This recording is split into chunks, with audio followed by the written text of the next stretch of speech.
Welcome to another OU Insider Under the Visor Sooners pregame podcast powered by Riverwind Casino. My name is Brandon Drum, Parker Thune, Travis Davison, and the infamous Connor Stalions joining us to talk the Michigan game, the biggest game in college football this weekend. And we're going to do all of that. But before we do that, obviously, we have to thank our sponsors really quick. And that begins with Riverwind Casino, our presenting sponsor here on the Under the Visor podcast. It's been the OKC area's premier gaming destination for nearly 2 decades now. Almost 3,000 electronic games, table games, bars, and dining options, plus the best live music in the metro. It's no surprise that Riverwind is always a good time, located off of I-35 and Highway 9. Also, a shout to Jana King, a proud partner of OU Athletics, as well as us at OU Insider. And the greatest team to ever clean, delivering spotless results from stadiums to any size business across the country. Check out which of their solutions is best for you or your business by going to janiking.com. That's JANIKING.com. And finally, a word from Prize Picks. You and I make decisions every single day, but on Prize Picks, being right, knowing ball can get you paid. Don't miss any of the excitement this football season on Prize Picks, where it's good to be right. Prize Picks is simple to play. Just pick more or less on 2 to 6 player stat projections. If you get your picks right, you could cash in. Prize Picks is the best way to get action on sports in 40 plus states, and they put their users first, so all withdrawals are fast, safe, and secure. Prize Picks offers Venmo, Apple Pay, MasterCard, and more for quick and easy deposits into your account this football season. So download the app today and use code OU Insider to get $50 in lineups after you play your first $5 lineup. That's code OU Insider to get $50 in lineups after you play your first $5 lineup. Prize Picks, it's good to be right. All right. So, Connor, thank you so much for joining us. Obviously, this is awesome. Appreciate you guys. Yeah, man. A lot of sponsors. Yeah. In depth. Good problem to have in football season. Yes, No it doubt. is. Yes, it is. So obviously, I think you got to start right here. Bryce Underwood better than everybody else. Coached him, been around him. What type of player is he? Because I think that's what most OU fans, they're going to be watching what this freshman's going to do in that atmosphere tomorrow. Tomorrow. Yeah. Obviously there's a reason he's the number one, he was the number one recruit in the country. You watch his film, you're like, oh man, he can put the ball anywhere he wants to. I think the first thing that, I've talked about this before, but he is obsessed with football. There are very few guys who, even just at my time in Michigan, who you could say live in the building, right? Bryce is one of those guys. When I first got there, it was at the very beginning of the playoffs, and basically I was tasked with helping the offense, attack the defense, and I was calling it, but mostly uh, we had to install a couple formations and pre-snap stuff because they were. Basically, they wanted a different look for the playoffs and a little more um, college-like in the scheme. And so the first day I met him was the Sunday going into the first game of the playoffs. So we're prepping for Ann Arbor Pioneer. Um, I love Ann Arbor Pioneer, but it's Ann Arbor Pioneer. It's not, Oklahoma. And the first day I meet him, we were there from 10 a.m. to midnight. And, at the time, Belleville was like the number 3 team in the state or whatnot. And Ann Arbor Pioneer just squeaked into the playoffs. We ended up winning like 70-0 or whatever.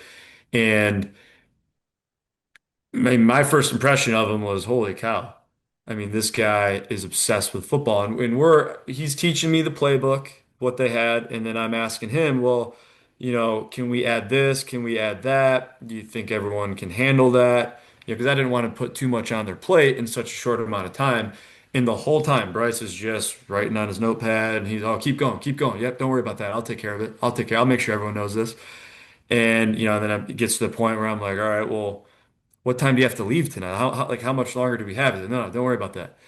And yeah, I mean he's all football, and his knowledge of the game is elite. And I was fortunate enough to meet his QB trainer, Donovan Dooley, QBU, who I would argue is probably the most responsible for Bryce's, cerebral side of the game. I was very shocked, even in that first game. Bryce and I have no chemistry from a, you know, play caller to quarterback standpoint. And he is seeing things in real time as I'm seeing it, and he's already making the adjustment before we even talk about it. And that's when I realized, holy cow, this guy is smarter than the other team's defensive coordinator. And that's the first reason why I think he was so good because he had the freedom within the offense his whole high school career to get into the perfect play against whatever he saw. And he just had the green light. And then you add on top of that, you add his ability to you kind of saw flashes of it in the New Mexico game. Illinois State and New Mexico being two juggernauts that we have to see, Michigan and Oklahoma go against. But, the same way with Mateer, you see the ability, the ceiling of Oklahoma's offense. You can see it. You can see the same thing with Bryce and how, he was his comfortability in the pocket, which I think goes back to his knowledge of the game and his comfortability of navigating the pocket while still being able to, figure out what's going on downfield. And then, yeah, I mean, his arm talent is different, very different. So, yeah, I think the biggest thing, like from a matchup standpoint, it's not just Oklahoma, it's really anyone comparing Michigan from last year to this year, is last year, obviously Michigan's identity is running the football. And teams last year could or would just go one high, rotate the safety down, put eight in the box, and say, I dare you to beat us in the passing game. Well, now it's a true dilemma with Bryce and, the RPO game and the play action game and just the drop back game in general with him. You have to truly respect him the same way you have to respect a Mateer or like I know Venables compared him to Trevor Lawrence.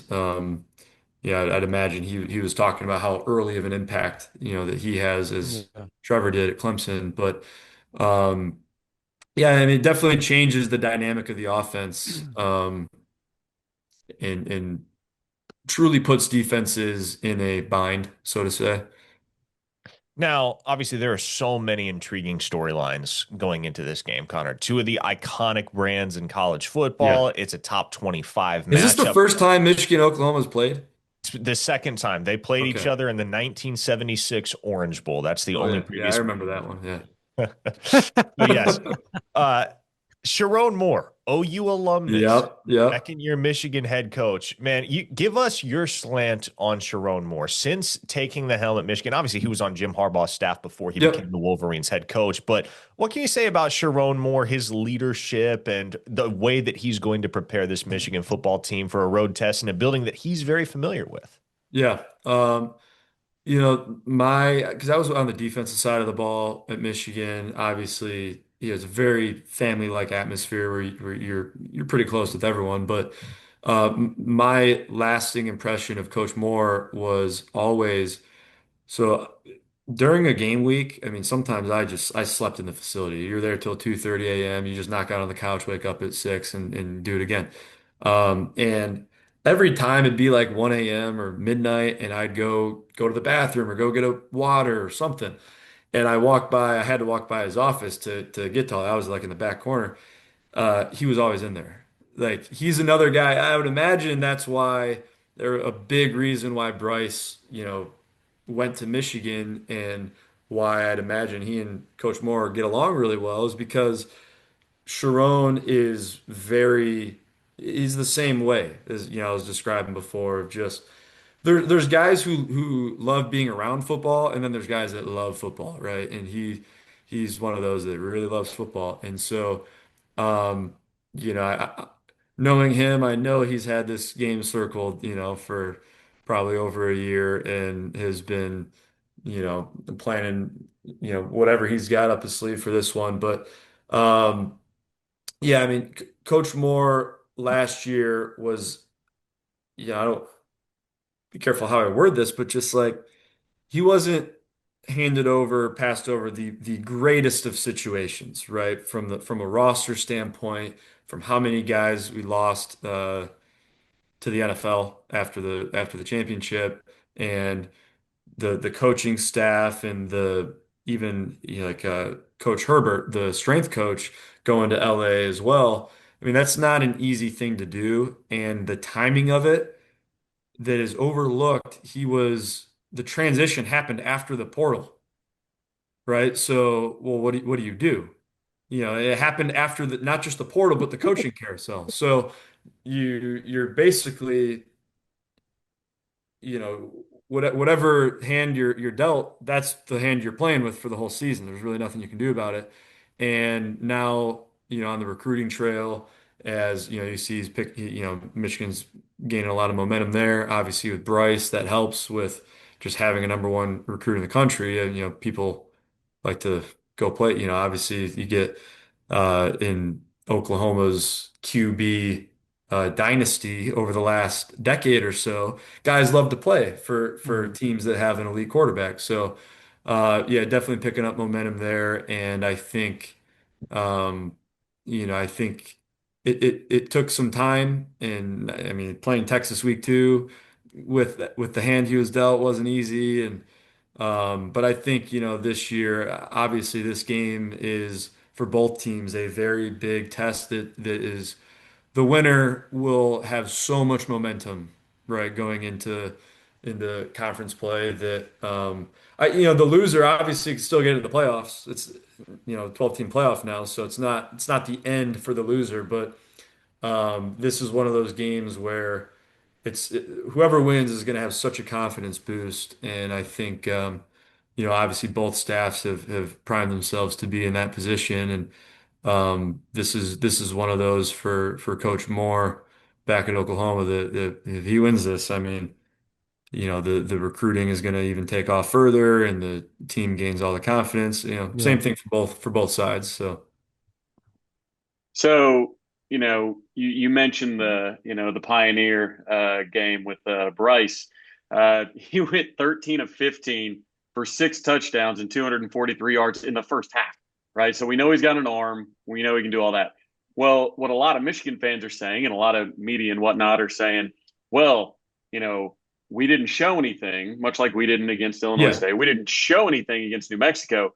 Wait till you see him run. And so I'm interested in what I don't know, what do you expect from the quarterback run game? I don't know what they have behind him. So I don't know if you want to put your quarterback at risk, knowing that if Bryce goes down, I'm not sure where the rest of the season goes. But all of the all the Michigan fans that we talk to and whatnot are saying, man, he's going to run all over you. I mean, is that really in his? I see him more as a guy that's just going to dot you up all over the field. yeah. In high school, he like okay. I go back to thinking about practice.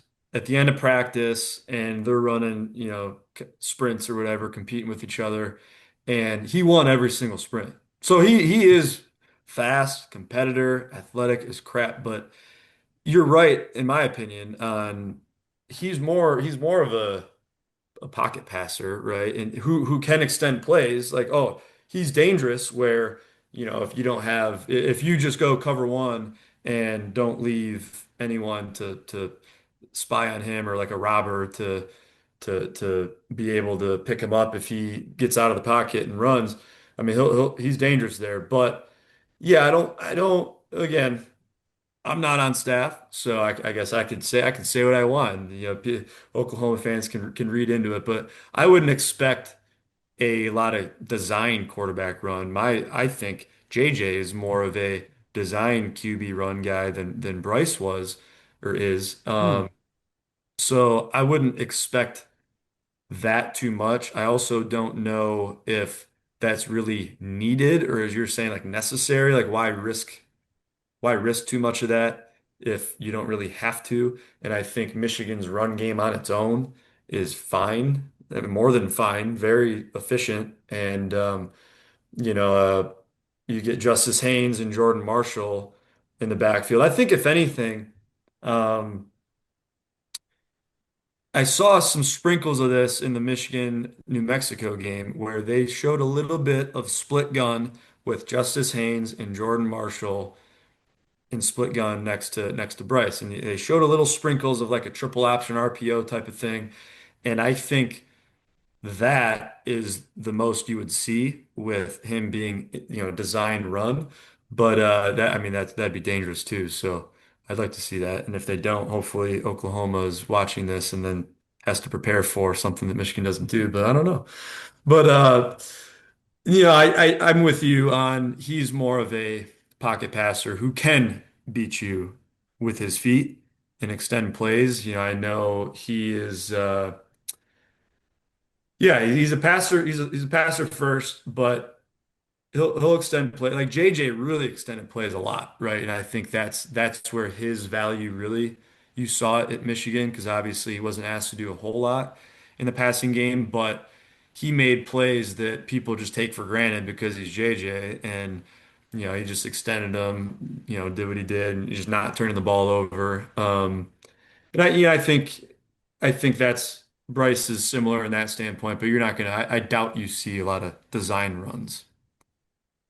As far as the opposite side of the ball on Michigan's defense, just what what exactly is Jason Barham and what he provides or him being gone? Like, is that big of a deal with Derek Moore on the opposite end, or is that something you feel like Michigan's going to be just fine? They're going to be able to Yeah, combat that for a half. No big deal. Next man up mentality, obviously, but yeah, is that yeah, is that that big a loss? yeah. I mean, I'm not gonna say it's not a big deal, right? I mean, Yeah, Jay Sean's a really good linebacker. I will say, I don't know exactly what their plan is and how they're gonna mess with the depth chart in the first half, but Cole Sullivan is a redshirt freshman. I helped recruit him 2 years ago. He is a dog. He is very very smart. And if when you meet him in person, you would not think that he's a very good. He doesn't give you the linebacker vibes, but he is a dog. And you saw it in the fourth quarter. I don't know if you watched the whole thing, but I think he had a pick. He had I think a sack, and he is very good with block destruction. So if he's going to have to fill some gaps in the first half, and from the next man up mentality, I think they'll be fine there. Um, on the defensive side of the ball, I think from a personnel standpoint, Michigan is very deep up front. They lost Mason Graham and Kenneth Grant, top 15 picks or whatever in the NFL draft, but they still have Rayshon Benny, and I mean they are just so they could go so deep. They're not as top heavy. It's not top 10, top 15 picks, but in the rotation, their backups are just as good as their starters, and yeah. the identity of Michigan's defense, like you watch Michigan Ohio State, you see, it's like all right, try to run the ball and I'll see what happens type of mentality up front. And I do think, given how deep they are up front, also with the Jay-Sean, first half he's got to sit out. I do think that the back end, if there is a quote unquote weakness, that's where it is. They're not as deep in the DBs as of right now at this point in the season. And you watch that New Mexico game. There's a little bit they need to clean up on the coverage side of things, but I mean, I don't know him personally, but I do know Wink is the godfather of this system that Michigan runs that I know really well, that the Seahawks run it, the Chargers run it, the Ravens run it, even Navy runs it now. There's a lot of college teams that are running it. The system, the schematic system is designed to uh, it's so multiple. They can run anything out of any personnel, out of against any look, and they don't show anything pre-snap. So I think um, you know obviously Venable's defense is really good. and he's got a great track record, and he likes to change things up a lot. He likes to get you in third and long, throw exotics at you. And Oklahoma's defense is really good in open space. Michigan's defense is going to stop the run, and they pre-snap show something that does not have anything to do with what they do post-snap. So, I mean, you could ask JJ, I'm assuming you could ask Bryce, like JJ in fall camp, that prepped him more than any college football game for the NFL. There were practices in fall camp where he looks like, he's got no clue what's going on because they show one high and then all of a sudden it's, the post safeties playing the middle read, the corners playing the deep half, the nickels playing the other deep half. They don't show you what they're going to do pre-snap. And that, that'll be a test for Mateer that, I'm not saying he's not going to be able to pass the test, but it's going to be a different test than he's probably used to taking against most college defenses, where what you see pre-snap is what you get post-snap. So it's going to be a unique test for him while there's a very good defensive line, collapsing the pocket. So I think that this game, just if we're generalizing here, it's going to come down to two things. One, Michigan's defensive backfield, do they clean up their mistakes? And obviously, Mateer being as talented as he is in this offense. Um, and then on the other end, I think can Oklahoma's defensive line stop the run without needing that eighth defender in the box, where then you're just essentially daring Bryce to beat you. So, um, yeah. Now, I tell you, Connor, I wanted to get into X's and O's there. You kind of preempted me with the latter half of that answer. But to kind of piggyback off of that, if you're looking at this game from a Michigan standpoint, and you kind of addressed a couple things there that you think Michigan is well equipped to combat that Oklahoma is going to throw at them. But what's one thing about who Oklahoma is as a football team, their identity, something they do well that you think could very realistically provide some legit problems for Michigan on Saturday? I mean, when I watch their defensive backfield, they're very good in open space, very good in making tackles in open space, covering in open space. So again, I love Bryce, and he's very talented. But this will be a good test for him in the passing game. I really think that. I don't know. Like I said before, now teams have a decision to make. Do we stop this run and focus on that and dare the freshmen to beat us, or do we try to find that balance? My personal opinion is if you try to find that balance, Sharon's going to take it personally and run the ball and say stop it. So I think that Oklahoma, I don't know if I can share my screen. I was just watching a couple plays from the Illinois State game. Illinois State was a predominantly 11 personnel team, um, one back, one tight end. But the couple times that they went 12 personnel right here, um, you see the two tight ends right here, and Oklahoma is still in a 4-2-5 or a 4-3-4 with four down linemen. Um, Illinois State threw the ball out of 12 personnel most of the time, so that Oklahoma wasn't really tested in the run game against 12. But Michigan, their best personnel offensively is, I think, 21, two backs, one tight end, and sometimes 22. And, they go 12, you get Max Bredesen. He's either a fullback or a tight end. He can do all of it. And my first, I guess, schematic question to be answered is Venables going to stay in a 4-2-5 or 4-3-4, or is he going to throw a fifth defensive lineman out there? Because you guys can correct me if you think I'm wrong on this one, but I think if Oklahoma has any weakness on defense, it's the defensive line. And if you're going up against a more, bigger bodies, 12, 21 personnel, uh, it'd be interesting if they don't. I think he's going to have to match personnel for personnel and put five defensive linemen out there, or at least walk up the Sam on the line. Um, that's the first question I have. The the DB, if they do that, then I think that's where Oklahoma, with their talent on the back end and their speed and space, so to say, with their DBs, I think that's where it'll just turn into, all right, how good is Bryce or how good is Oklahoma's DBs? Yeah. I think a lot of people feel like Oklahoma's, I mean, that's been the national perception, and obviously you're a coach, so you see it differently, has been like Cole Kublik and all those guys have come out and said they think Oklahoma is the best D line in the SEC, just talent, pound for pound, talent wise. What do you see with that defensive line that you question a little bit there? Because I thought that was an interesting comment you made.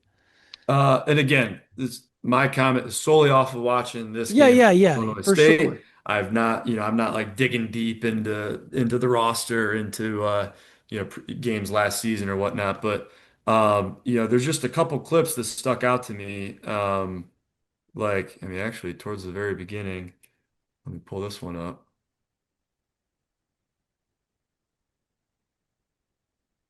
So this play right here. I just watched like this block destruction getting pushed off the ball. And respectfully, if that's Justice Haynes, it's probably a touchdown. Yeah, And it just doesn't, to me, Venables, I mean, there's a couple other ones in here. Venables needs to get you into third and long, and that's where he thrives. And in the run game, they do so. I mean, here's just another clip that stuck out to me from the standpoint of knowing Sharon. He watches this, he's thinking, "Oh, okay, we're gonna run the ball a lot, yeah, unless they crowd the box." Because this is again, with all due respect to Illinois State, this is 11 personnel, which that's the Michigan will never go 10 personnel. They're always going to have at least one tight end on the field, usually more, or another back. hmm, So in this tight end is not Marlon Klein, and he's not Max Bredesen. Max Bredesen will knock your head off, and Marlon Klein will do that and run a great route on you. So, and I watched this like against 11 personnel, it just the coach in me is like, okay, well, he's ducking some smoke right here, this linebacker. He's ducking the smoke. I mean, he loses leverage like I don't know. So yeah, I just watched some of these plays and I'm like, I have a feeling that Sharon's gonna, in his mind, want to have a field day running the ball, and Oklahoma's gonna have to decide like, all right, do we add another number to the box? Um, and then also there's a couple plays that stuck out to me where they're basically Oklahoma in the run game. They like to I don't know if the term like a pirate stunt or whatever, where the nose takes the A gap and then the tackle ends up wrapping around him, and they're kind of banking on offensive linemen, like confusing the offensive line in the scheme. Now, stuff like that is risky because once you're gashed, like for example, there's a play right here. So they're they're they rely on a lot of defensive movement up front in the run game. And I say it's risky because if if you get gashed, it's like high risk, high reward.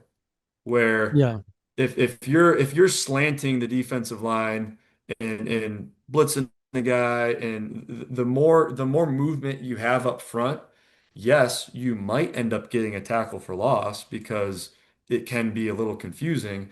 But when that happens, you're screwed, right? So when I watch them schematically, the SEC in general is, I'm generalizing here, but more um, to defend the pass.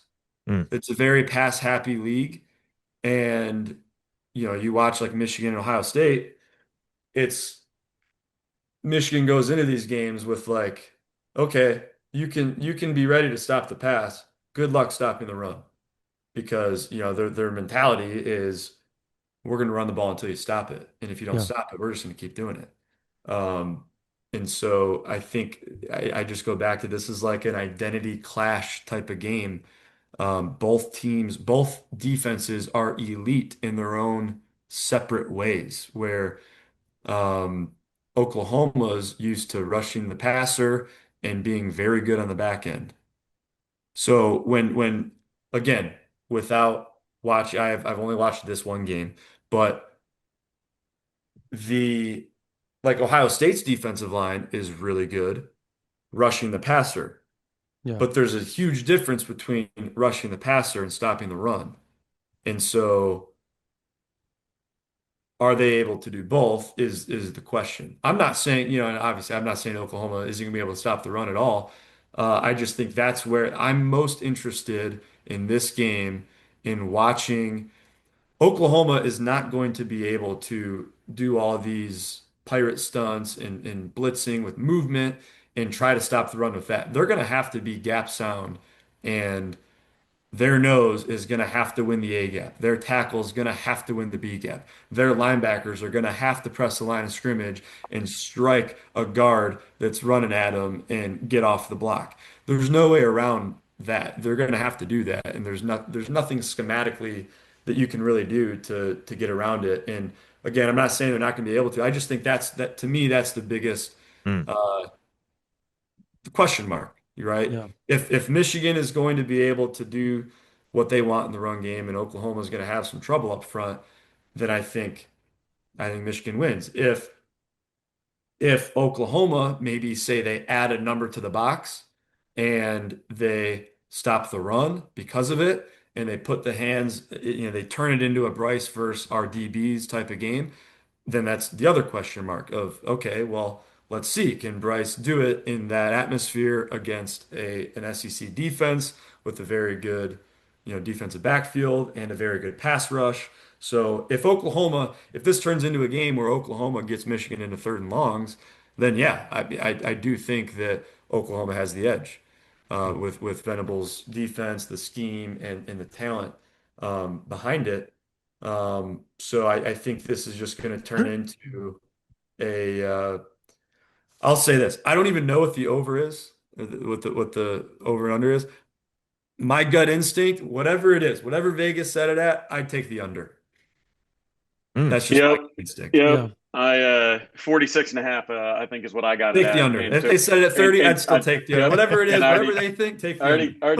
already took the under. So There you go. I'm glad you're backing me up on that. But it's flipping over to Michigan's defense, right? Yep. Will Johnson not coming through that door.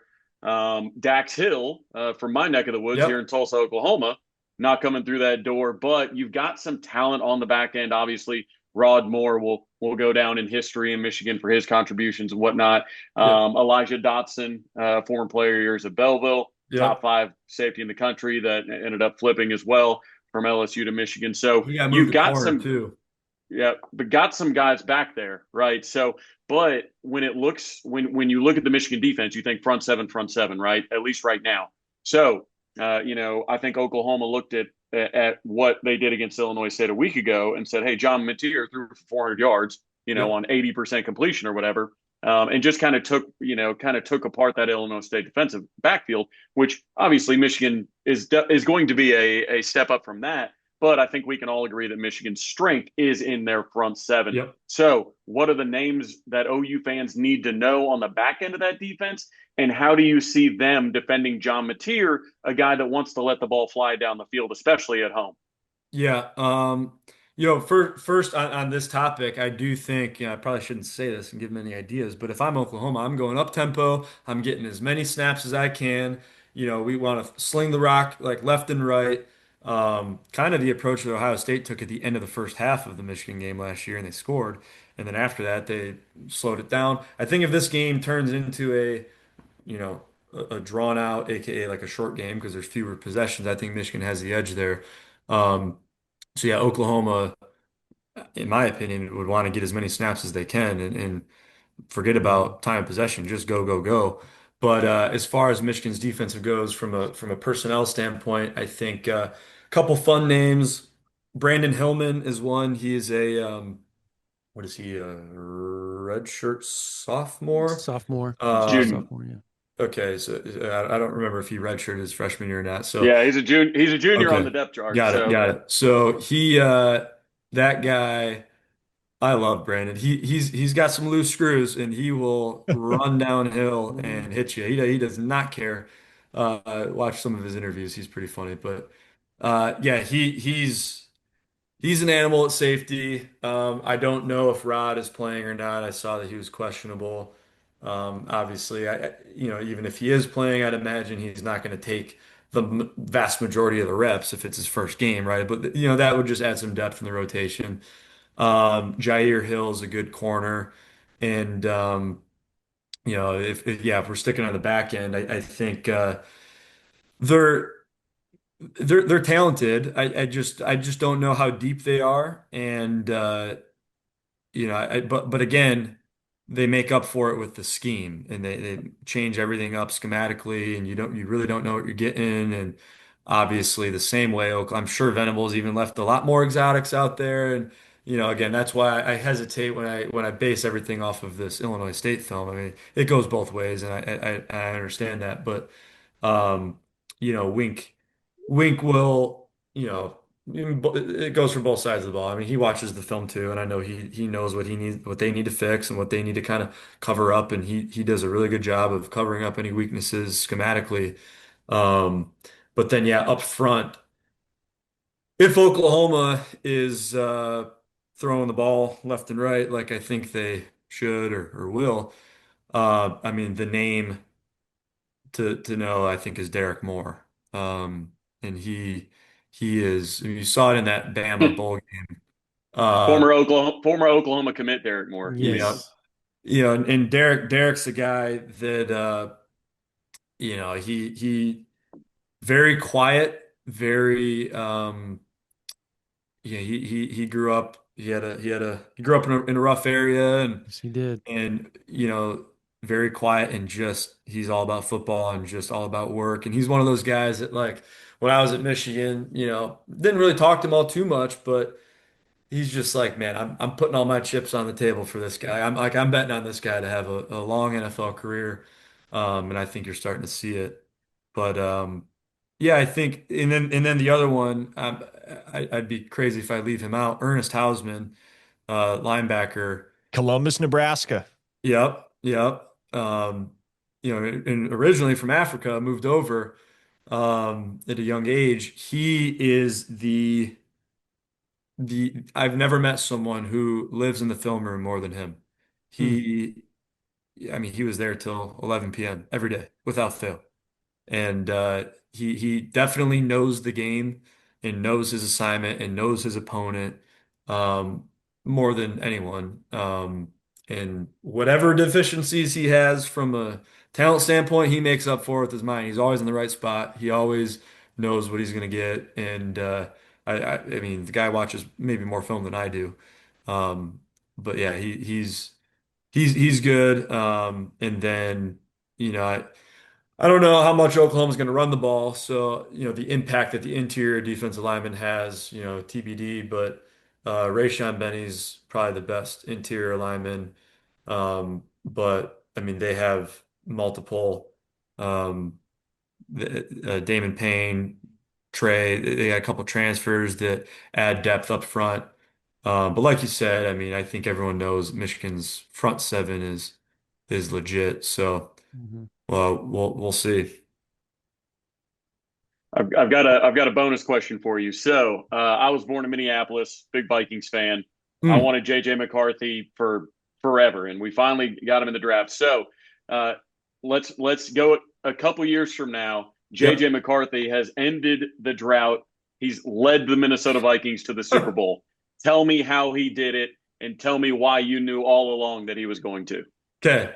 Uh, So JJ is by far the nicest human being I've ever met in my life, which gives him obviously that you just have a natural leadership ability there when I mean, I've never met someone who knows him that has said a negative thing about him.